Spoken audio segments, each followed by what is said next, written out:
Hello everyone, welcome back to my channel. Okay, I'm still fiddling around with this cover. Now, when I finished this piece in my last video, I cut it out where my red line was that I drew around, so I knew my perimeters. I then went around and stitched the border. Then I started popping it on my panel, on my cover, and I thought, oh, I think I could do something else with this. So I decided I was going to put it a little bit off center, like so, and it will form the spine decoration when I stitch it in. So that meant I had this space over here for something, and then I thought, well, where does it stop? I might drift over here with something.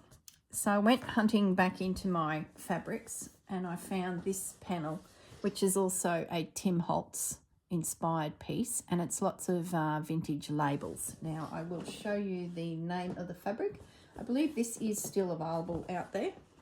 Well, I think so. So that's it there.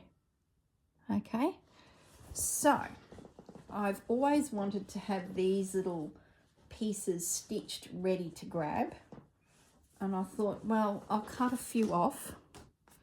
So I've got one there, one here, and then a few extra.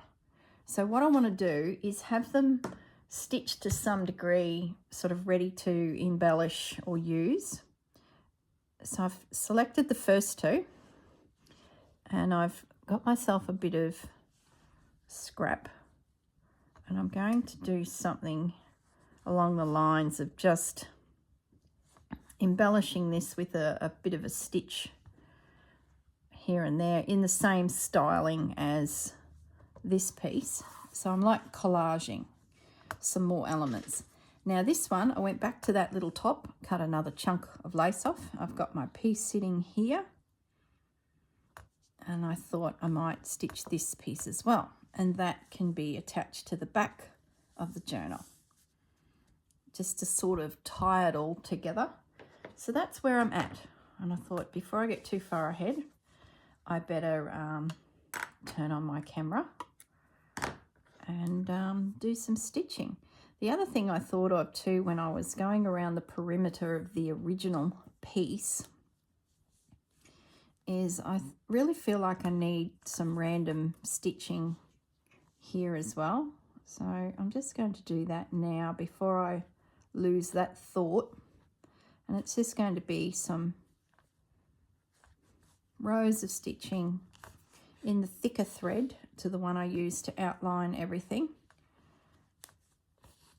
just to create a little bit of interest on the cover as well, because I think I mentioned that some seed stitch would look awesome on this as well, but I don't want to go to that degree of work, otherwise I'll be here for a month of Sundays.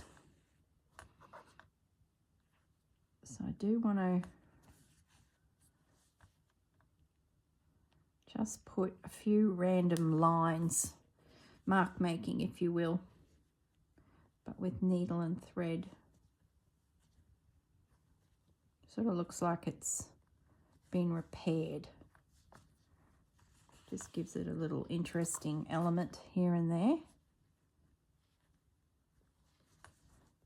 Okay, so I'll just end that off. So yeah, that's where I'm at.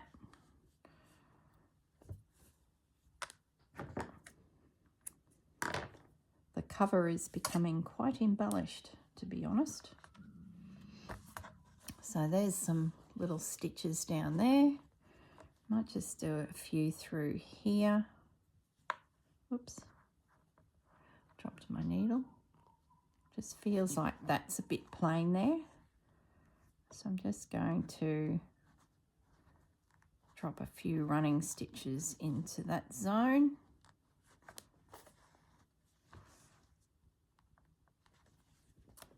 Like, where does it stop? When you start collaging with fabrics and laces, you sort of can go and create all sorts of different elements that piece together. Maybe one of these labels that I do, like this panel here, I can then use in a piece inside as well. You know, it'll become quite connected. And I like the fact that the journal is very vintage pieces of ephemera.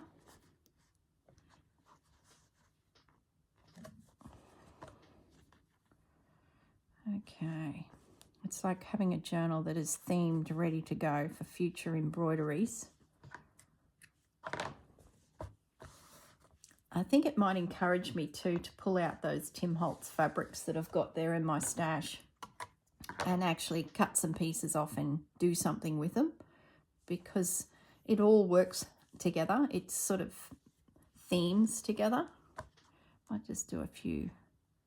Do I need lines up there? Because I'm thinking this piece will creep over there, so I probably don't need to do that. Might do something down there. There's a bit of a blank spot. Let's put a few lines of stitching down there.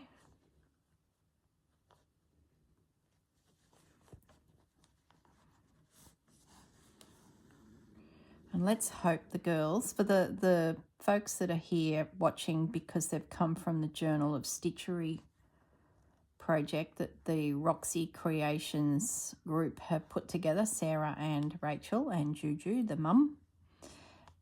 Let's hope the girls give us a prompts next year. And maybe this is the start of a journal for me that I've got somewhere to put those pieces. Might come up. Who knows?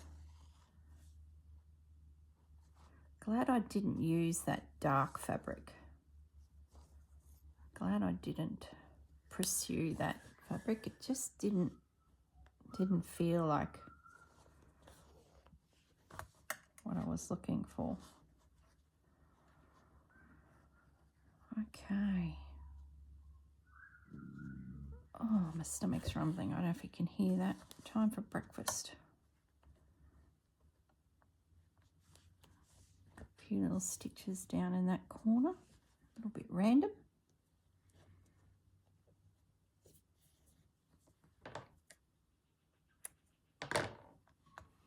Okay. So I've got those few random lines down there in that corner. That sort of feels like it's a little bit more presented. Got a little bit happening here heading to that postage mark, and I got a few shooting up through here which sort of I feel break the line. So if this piece comes right over to the spine, and I might even then tuck a lace in underneath. Let's have a look at the laces. Where are my laces? Some of these Hessian-y, here we go, this is the first one I picked up. Some of these Hessian-y pieces, not Hessian, you know what I mean. Maybe something like that can come across. Yeah. Let's fold the journal and see if it's wide enough. What would that look like? Yeah, I like that. I'm going to cut that off.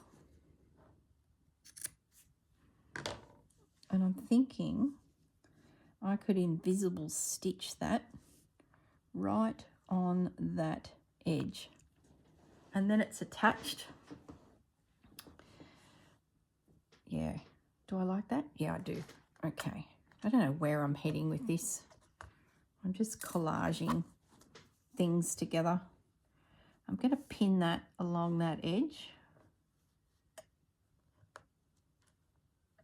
It will hide my frame that I stitched along there, but I'm not too worried about that, because as these pieces evolve, because you don't know where you're heading with it, often things like that will happen. You'll do some stitching and then next minute you're covering it. Well, that's okay, because you're collaging. You do have to get over the fact that you might cover something you've just done. And if you can't handle that, well then don't cover it. There's no rules. It's just like paper, just stick it down. You can always unpick it.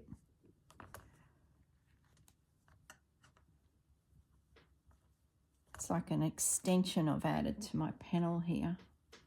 as I slowly drift. So that'll just be slip stitched into position.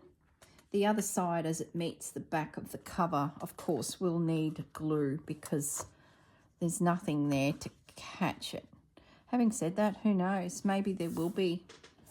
Maybe this piece starts coming out. I don't think so. I'm sort of thinking it needs to be on its own accord to the side here. But who knows? Maybe it will join. Don't know.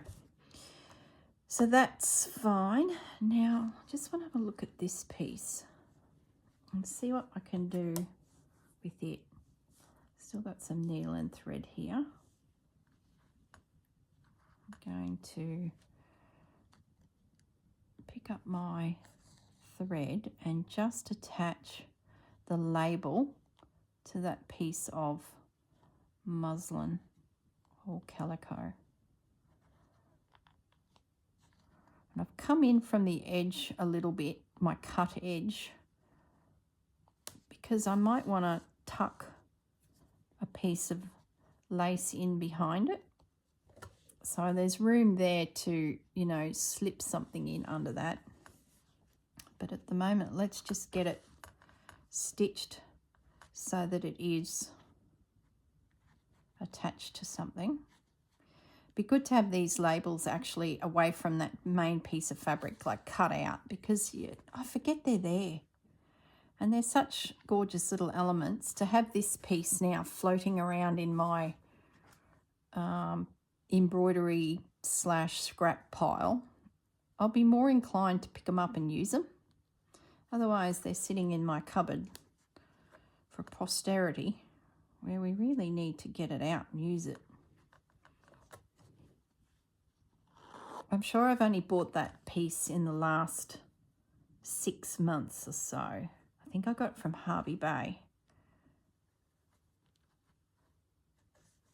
So you should find that out and about. I better just Google that now just to make sure I'm not speaking out of turn and the piece has actually been retired and is not out there anymore, which is possible. And maybe the bolt of fabric that I found, Tim Holtz fabric, whoops, there's a T in there, Holtz fabric. Let's just have a look.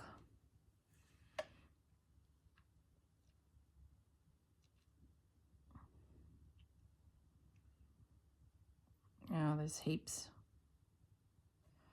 Let's have a look at, I think it had a name on it, didn't it? Let's have a look, get a little bit more precise, because I'd hate for you all to think that you're going to get it and it's actually been a retired print and he's done a new, here we go. Let's just put that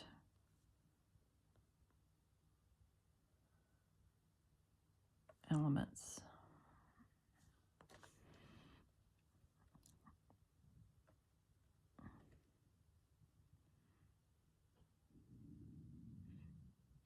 Quilter's Angel. So that is here in, there we go.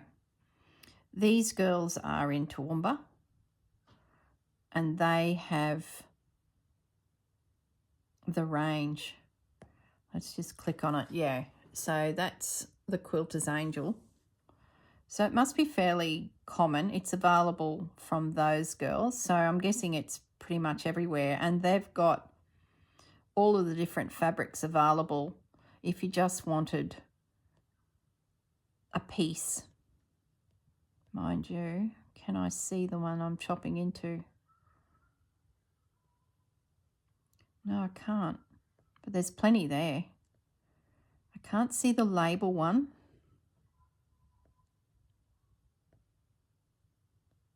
But they've got fat quarters and jelly rolls and all sorts. And that's just the first one. I'm sure if you went digging, you would come across it. I wonder if it's got another name. I don't have it printed on the fabric. I might just type the word labels.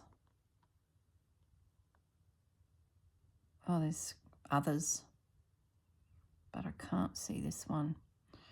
Okay, guys, I'm going to say that it may not be available. Maybe this is from an earlier collection, and the fabric shop that I got it from just had a roll of it sitting in the corner. That tends to happen occasionally, that you'll come across a random roll of fabric and then you find out when you want to get more, it's an older design, which is a shame because you'd love to be able to know how much you're going to need forever. But the designers have to keep bringing out new things for us, I guess. So I'm not 100% sure if you will find this, but there's still plenty of Tim Holtz inspired packs of fabric out there. So yeah, good luck on your journey, and I'm sure you'll find something. I know there's copies of labels from other designers out there. I'm pretty sure I picked up vintage labels at Spotlight. So I'm sure there'll be something out there. Just got to go hunting. Isn't that half the fun? Looking, hunting.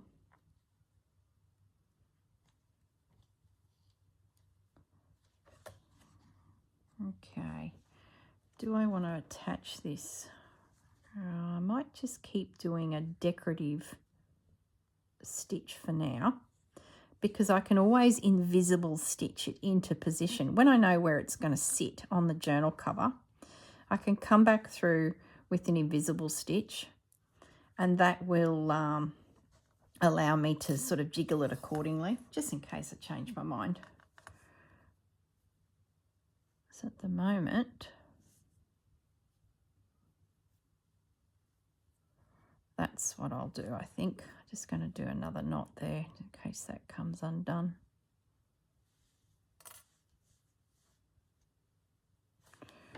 Okay, that's a bit of a doggy looking knot. All right, some more cotton.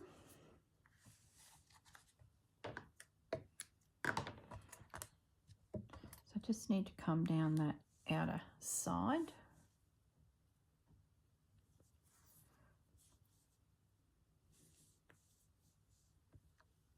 This is a good way too. Say you've got some scrapbook paper that you're using and you're wanting to do a fabric treatment on the cover as well, and there's a section of the scrapbook paper that you just don't like. I'll tell you what annoys me is when paper has a print on it and it's a collaged type print and sections of it are upside down. It just does my head in.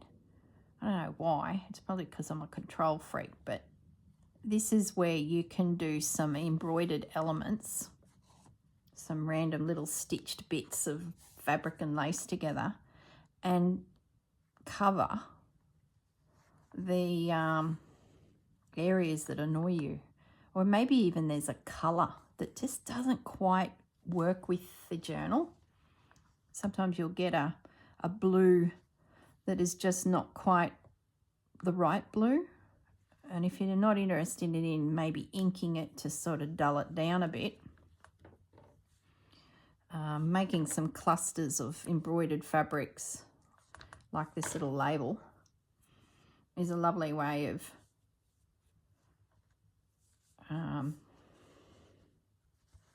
yeah. Oh, you know what would be nice up here is some linen covered buttons. Just going to now do a running stitch. I wonder if I've got a linen covered button kicking around somewhere. It sort of feels like it suits this calico look. Okay.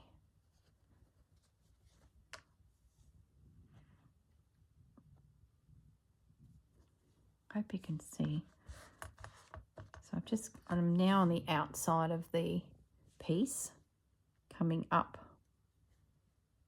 the center. I guess I'm trying to frame it a little bit, but I'm thinking as I come up this side, a button would be nice.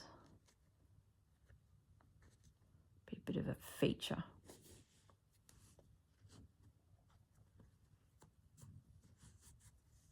So I guess I should find a button before I go too much further. I know where they are in my little button drawer. Maybe I just go to there, but I'm sure I had one loose in my Journal of Stitchery treasures.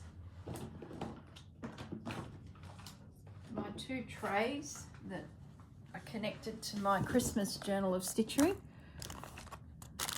And I'm sure there was a button. Maybe that button has found a home. There's a red button.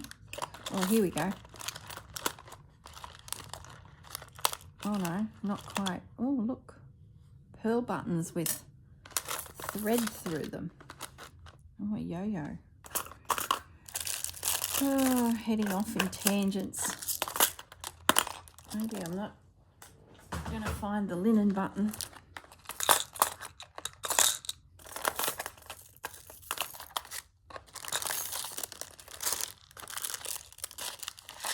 I need to order another one of those bead containers. I've got strings of beads here for that project and not enough containers.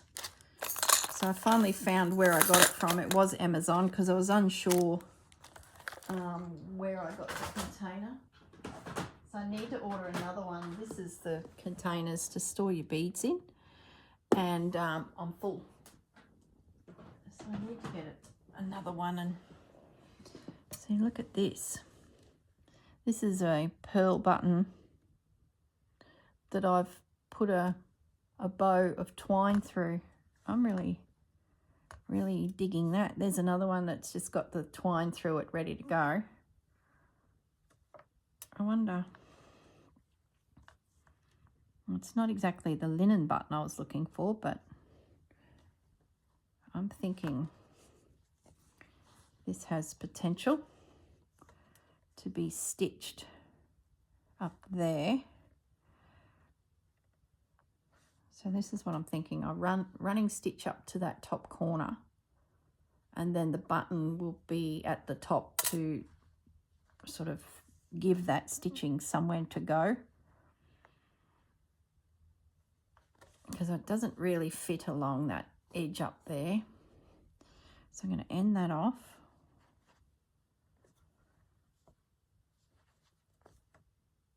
And then I'm going to see if I can attach that button.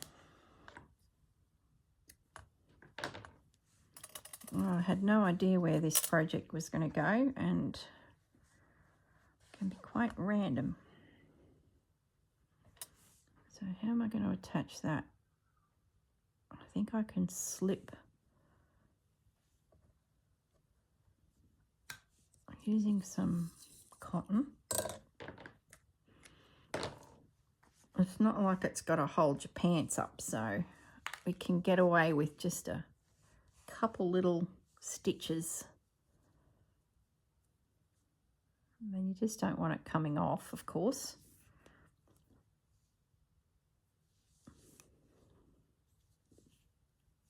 Okay, let's have a go at getting that to sit on that top corner. This will be a bit fiddly, but I think it should work. Just try not to catch the twine that is through the button as a bow.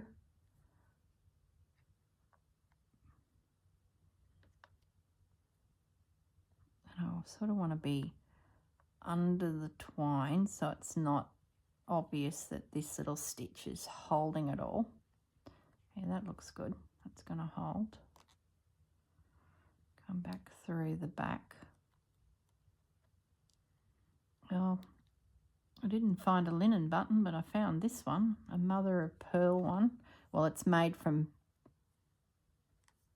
a shell, and it's been ground down to expose the shiny. Oh, I'm getting tangled up in the hessian. Now I've got my needle involved. Okay, let's back it out there. Take my time. There's some little fibres hanging off of that twine that are catching my thread. I'm probably doing things a little backwards here. You'd probably stitch a button on and then bring your bow of hessian through the button. But, you know, if there's one way to do it, there's probably other ways to do it. Maybe not as efficient, but the same thing will be achieved. I often find that with collaging, unless you're someone that can plan it out to the nth degree, and then you'll back it, like you build it in front of you on your panel, like layering everything you want right down to your buttons and beads and that. So unless you're someone that can actually do that and then maybe take a photo and work backwards from there, that's fine. And that's a good way to go. Especially if you've got limited supplies of things, or you've got some key things that you want definitely to be included. But what I'm doing here is more freestyle. I don't know where we're heading. I don't know what it's going to look like. Don't know if I'll like it. Don't know if I'll use it. So I'm sort of winging it a little bit. Therefore, when it comes to the mechanics of putting it together, I guess the construction, the architecture behind it, can be a little bit cack-handed. There we go. Button is secure, stitched on the top there. That piece is going to sit there as that drifts across the book cover. I sort of feel like I need something there. Do I bring in another piece of this lace so it sort of ties it and maybe tuck it under so it sort of balances things? Or is that too matchy-matchy? I feel like I need something else. Let's go for a rummage. Let's see what we got. Got this. No. What else have I got? I have this tatting, but I haven't cut into it yet, so I don't think we'll use that.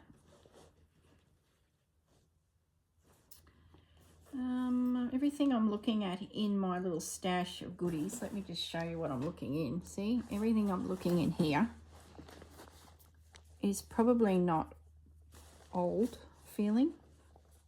I might just grab this crocheting bits out. That's not bad, but it's nearly a bit too bold for what I'm doing. Now I'm going to put that down on the floor. So it's about finding elements that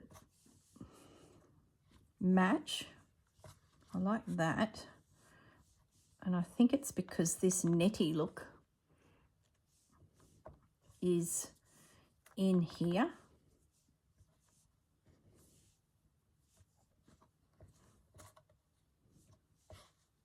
I like that.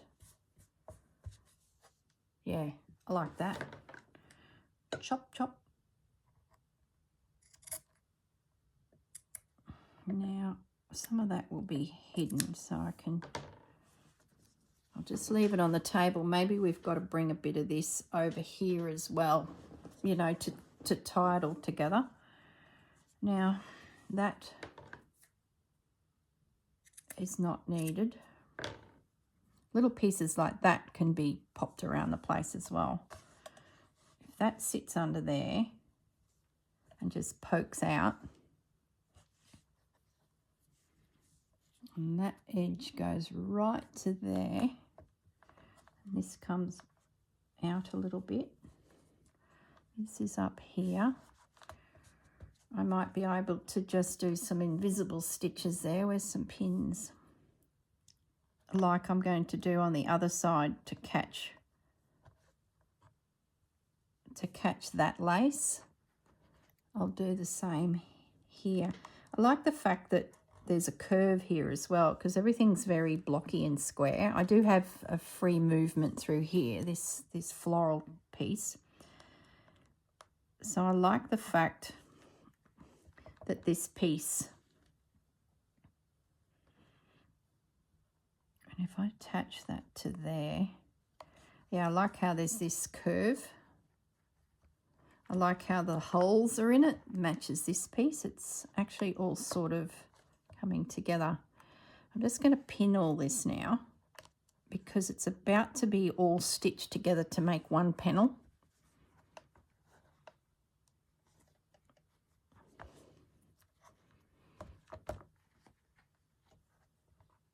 Now this little guy, I do like him. I'm going to find a home for him. Thinking he can go up here just to poke through a bit of interest. Just a random little element. Let me bring that up to the camera. You can see I just tucked him in. He come from the bottom of that lace. So that'll just get some invisible stitches put in once I get all these pins. So then all of this becomes one piece. Okay, how are we going for time? Plenty of time. All right. Let's start at the top here and just drop a few little stitches. So invisible stitch is tiny little stitch on the surface, but you can jump along underneath a good centimetre to secure your pieces together. But on the surface, of course, you don't see those tiny itty bitty stitches.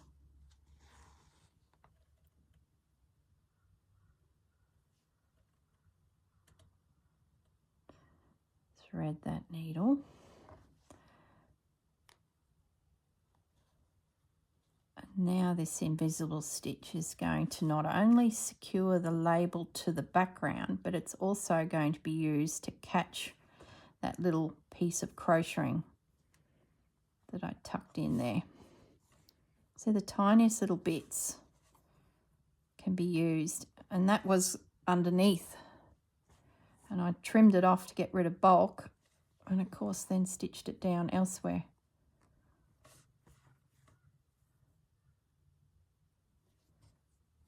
Okay.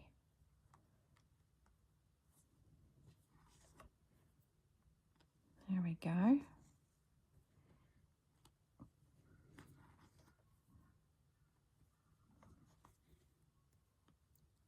Yep, liking that.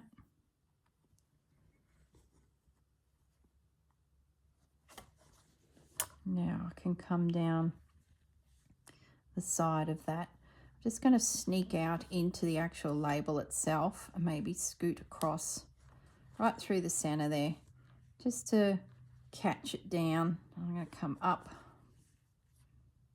to where I started.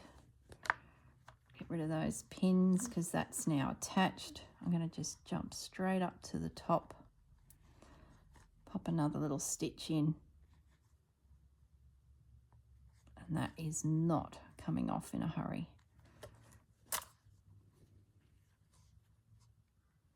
This is the start of a panel for inside to a degree. This is exactly how I would piece together a stitchery for inside the journal. Just different elements, find a theme, find a colour theme. So yeah, like I said, I think in the previous videos, if you're a paper crafter and you do play with fabric to a degree, and you haven't really dabbled into the slow stitch world that we're in with the Roxy Creations group, I might put a hashtag. Where's my notes where I've written down things I need to... I might link the Roxy Creations hashtag, Journal of Stitchery hashtag. So if you're not sure what I mean, you can click on it. Where's my notes? What did I do with them? They were here the other day.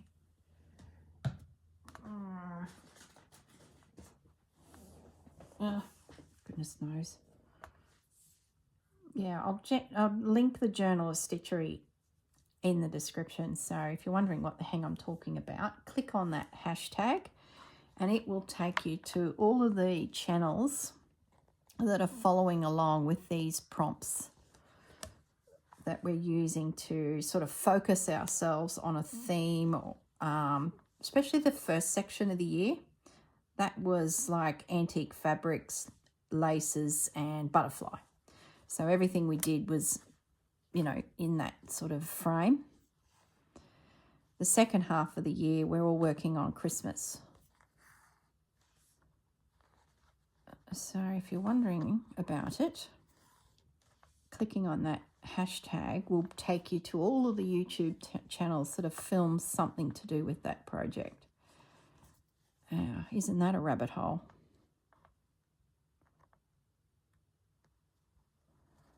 Okay, so I'm just coming along the bottom of my label. Can remove that pin.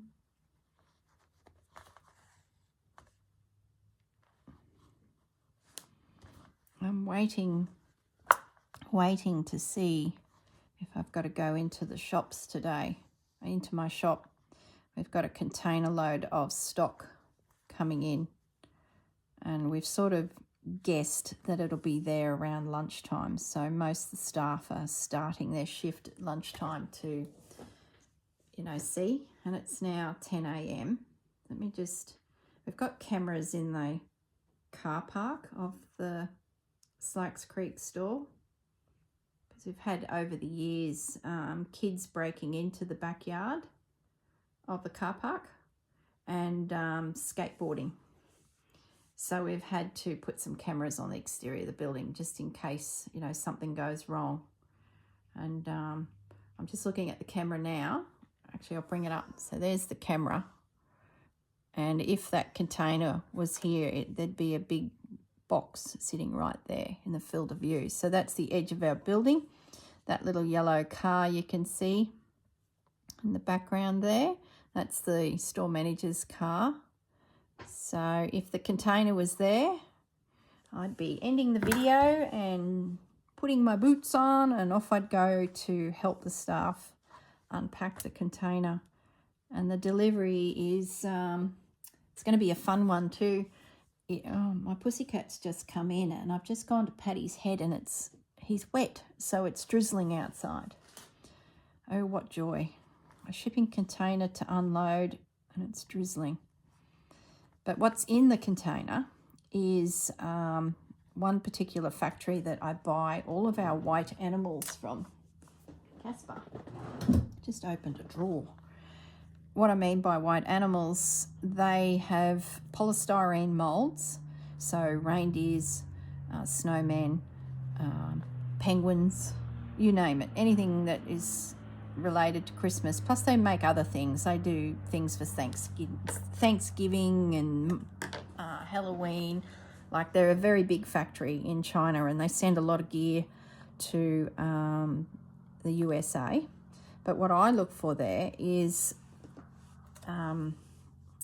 Christmas related items. So like I said, reindeers and snowmen and penguins, polar bears, and they flock them. So they get a polystyrene shape, and they spray a glue onto it first in these big booths, and then they flock it. So it could be a really fine flocking that is super, super fine, so it just feels like velveteen, or it could be quite a chunky flocking that feels like maybe snow.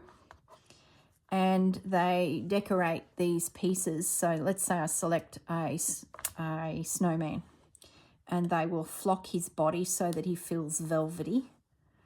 And then they adorn him with all the bits and pieces that I want to be added to him. So I may have picked a red fabric or a black fabric to make a hat for the snowman. So they will have crafted a hat and glued that to his head. And then I may add some holly berries, a little bird, you know, some Christmas little embellishment pieces to add to the hat.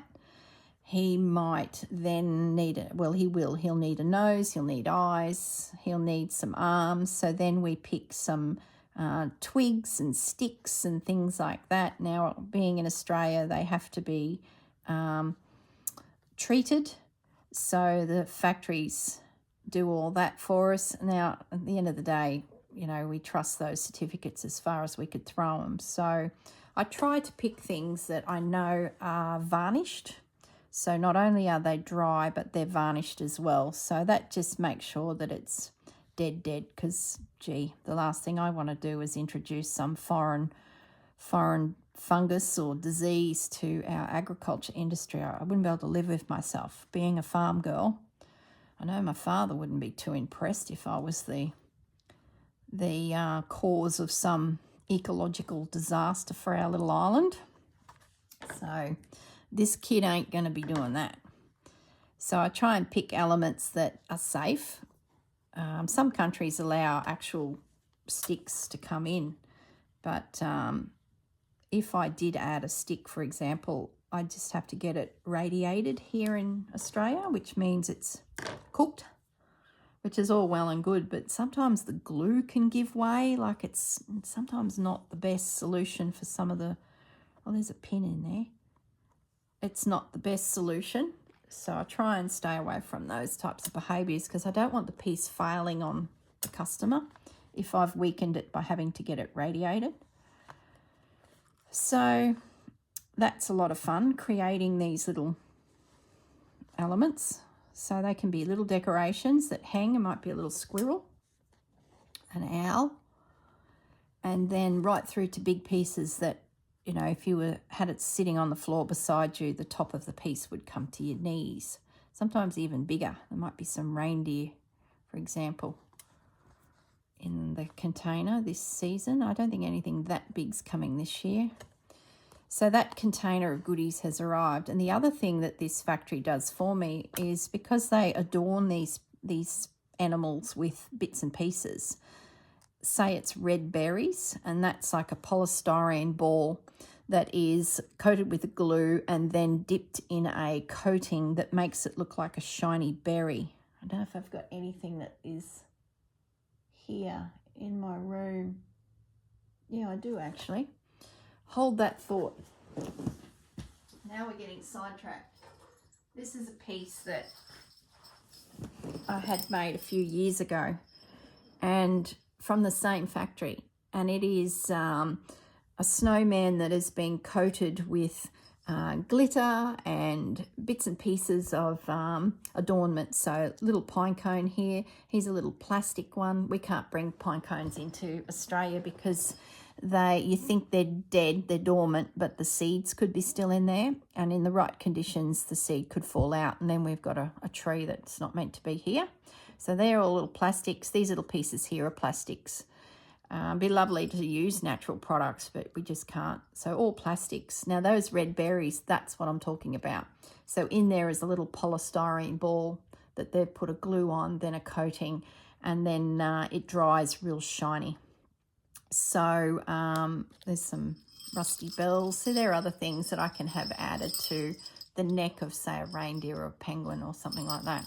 So a lot of fun. It's one of my favourite factories to deal with. They've then glittered and glued onto the outside of all this twig some, what would you call it, like sequins and gems, and so it sort of looks like ice on the little snowman. The little hat's been wrapped in paper that looks like bark, so it's been dyed, and then they've just formed it up over the little hat. So it sort of feels like it's, looks like timber, but it's not. It's just paper, and then trimmed and a little tag added. So this is just one piece that I created a few years ago, and I was really happy with the way it came together, so I actually brought one home. He hangs in my craft room. So what I was saying is this particular container has the berry products. So those red berries that I've just shown you, I get them made into little clusters of berries that you could add to a Christmas parcel or hang on your Christmas tree. I get it made into a garland that might be, say, 1.5 meters long, and it's just heaps of those berries glued to a stick, and then, well, not a stick, a resin looking stick, and then we do treatments to it to make it look realistic or like it's been in the snow, or, you know, stuff like that. They also make a range of wreaths for me in that berry style. So yeah, lots and lots of bits and pieces that are in there. So as you can imagine, it's just like Christmas. So I got some new elements in the container, some squirrels. They're always cute to sit in your Christmas tree.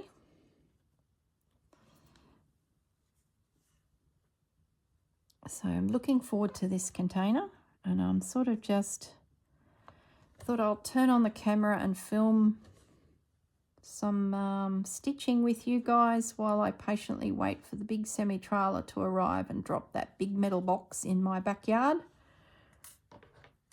So then I can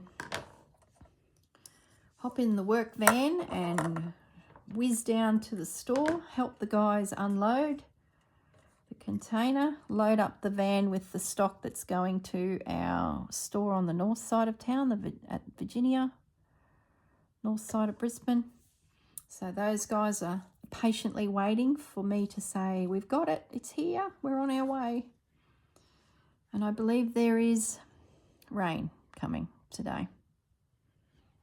So just to make it more fun, we will probably be all drenched by the end of the day. The things you do. So it'll be good, because at this time of the year we're sort of getting all our stock in, so it's not real busy in the shops with customers. As you can imagine, no one's really thinking Christmas at this time of the year, which is fair enough. So at this stage we're sort of, you know, getting ready. And I know in amongst this container is some floral elements that we use to decorate our Christmas trees. So I really want to get that gear in the hands of the staff so that they can finish off some of their Christmas tree themes, and they'll want to get some of those wreaths and do a little bit extra decorating on them, like they might add a bow and bells and some Christmas lights, so that we've got a range of handcrafted pieces ready to go. We hang them around the shop, so they're not only inspiration for people to copy and make their own, which is what we prefer. We like to encourage our customers to get all the different elements and make their own wreath. And I think once they start working through a project like that with our staff, we sort of say to them, you probably have got a lot of gear already that you could use, so already in your Christmas decorations. So they sort of then get what they need and go home and have a go. But if they're time poor, like a lot of us, and they see a created piece, they'll just purchase that and, you know, walk out the door, especially businesses. The secretary may come down to the shop to get some more Christmas decorations, and she'll know that she needs a wreath for behind the reception area or something. So we always have pre-made elements, whether it's a swag, a garland with all bits and pieces in it, like baubles, lights, poinsettias, or it's a wreath. So this container has some new elements. So I know Chelsea, my manager at Slacks Creek, she is sweating on these squirrels because she's made some wreaths that just need a squirrel nestled in them. Really cute. And it's sort of just the final element to her wreath. So that's now all secured down that side, ready just to attach to the front of my journal. So I'm happy with that. So the next piece to secure is this trim down the side. So how are we going? I've got 10 minutes easily. So I'm just going to needle and thread up.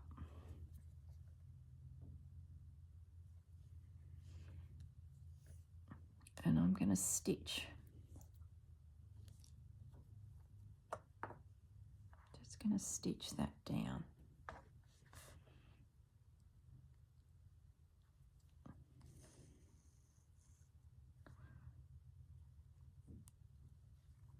Okay, so I've got it secured now.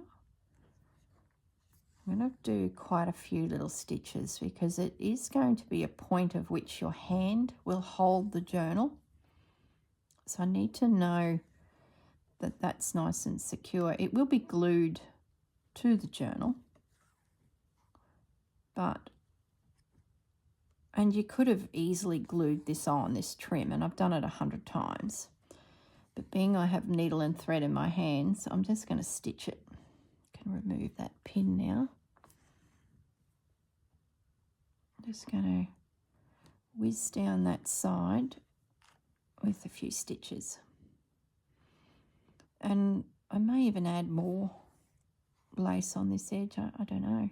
We'll see what it looks like.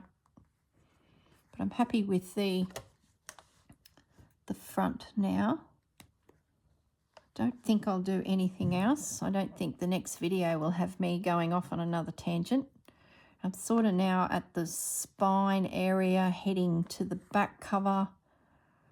I know I have Tim Holtz fabric papers glued down, and you're probably wondering what the hell is she doing? She's now covering it. But I just feel like I want a little bit more textile creeping onto the back of the journal as well. It'll feel really nice in your hands as you pick it up, having that fabric or lace. So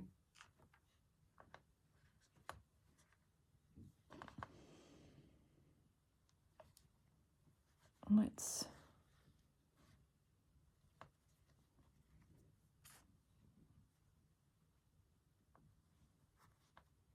okay.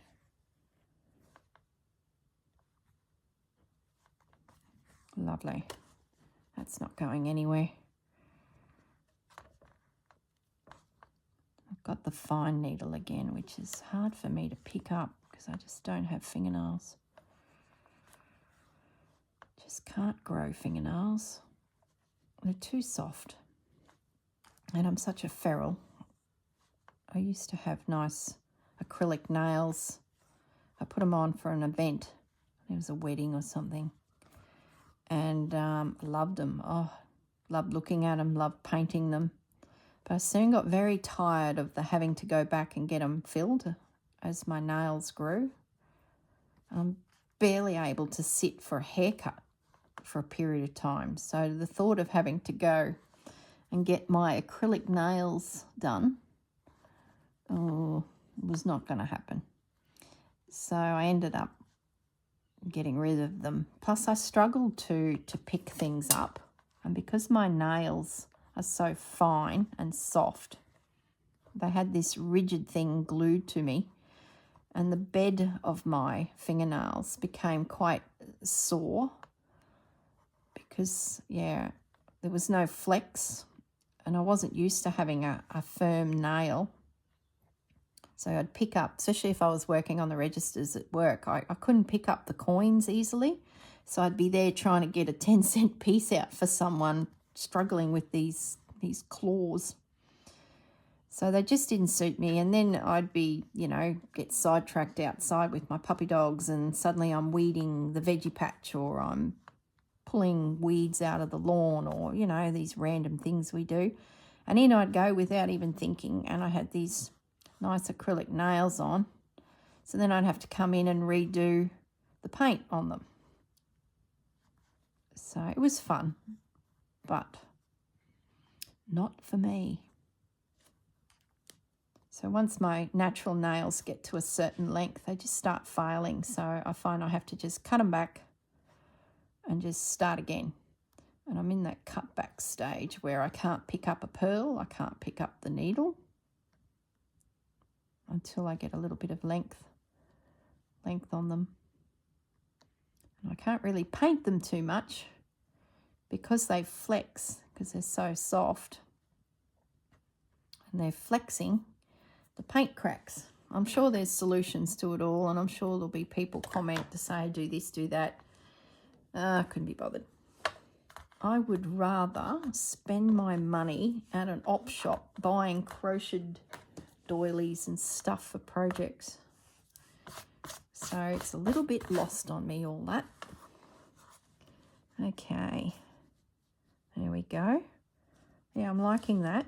So that will be glued into position. We're now coming along the side of the spine, and I like that.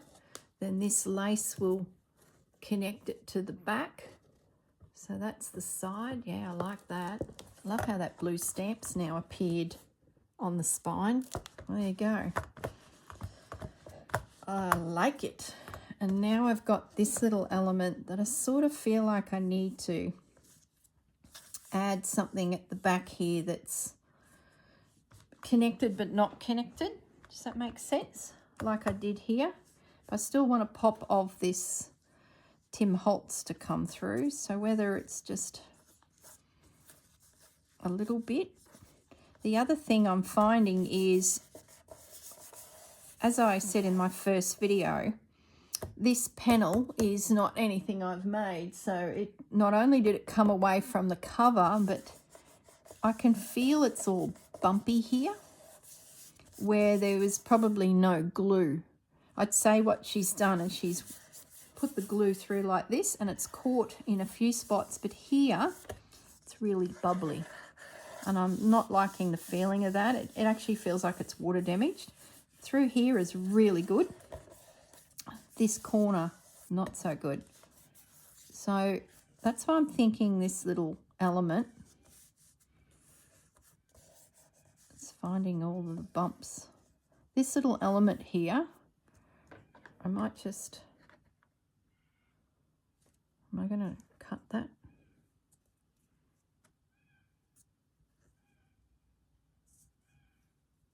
What am I doing? So I had visions of the whole thing going on, but I don't think I need to, because that feels really strong, but under here feels weak. So I'm thinking I can reduce the size of this piece. So I'm just going to tear that down. How are we going for time? I might have to end the video here because it'll take a million years to upload it if I don't. But I'm thinking something like that would be better. And then that can sit over that bubbly part of the journal, which will help feel a little bit more secure. See, that's pretty good here. I'd say it's just a case of she's missed glue through here. So I'm happier with that. And I might even come up with some form of element that connects the two together. Some of these scraps from when I trim back the cover. I still have another button as well. Okay, I'm going to stop the video here, and the next video will be working on the back cover and sort of connecting all of this together. Okay, I'll see you in the next video. Actually, before we go, let's see if the shipping container has arrived, because that'll tell me if I get to do, and no, still not there, if I film another video or I need to go to work, but it looks like I can keep on playing. Okay, everyone, I'll see you all soon. Bye for now.